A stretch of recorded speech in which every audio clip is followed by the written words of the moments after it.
Why is it that posture seems less relevant or interesting for Americans versus how relevant it is for Canadians or even more so Europeans? Mostly in America, we don't seem to be making the difference between the two types of muscles, tonic versus phasic.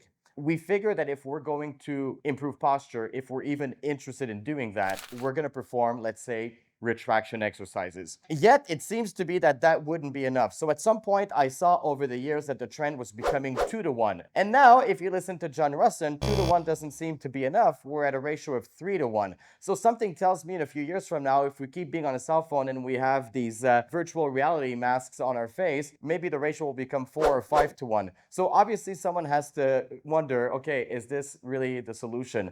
And obviously, I don't think it is. So there's no doubt that when you work on retraction of the scapula, when you pull, you're working on phasic muscles. You're working on the rhomboids. You're working on the lats. And those aren't the muscles that essentially create the tone in your body and posture. And posture is at the core of every single movement.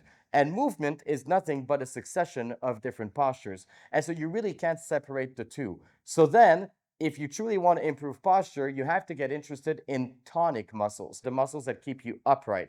And those muscles we get to connect to in the context of infancy, which is where a lot of strength coaches are like, I don't give a shit about that. But when you connect to your muscles initially, you do so first lying on your back by creating rhythm, and then you do so lying on your stomach when you start crawling, and then you do so when you start walking on all four. By going through these different stages, you truly get to connect to the muscles that are deep, that are close to your spine, and that allow you to recruit efficiently the more peripheral muscles, like the shoulders, muscles of the elbows. If you want to perform better, we have to stop having this obsession over only working on phasic muscles, because either way, actual neurology dictates that tonic muscles, in terms of their connection to the brain, that comes first.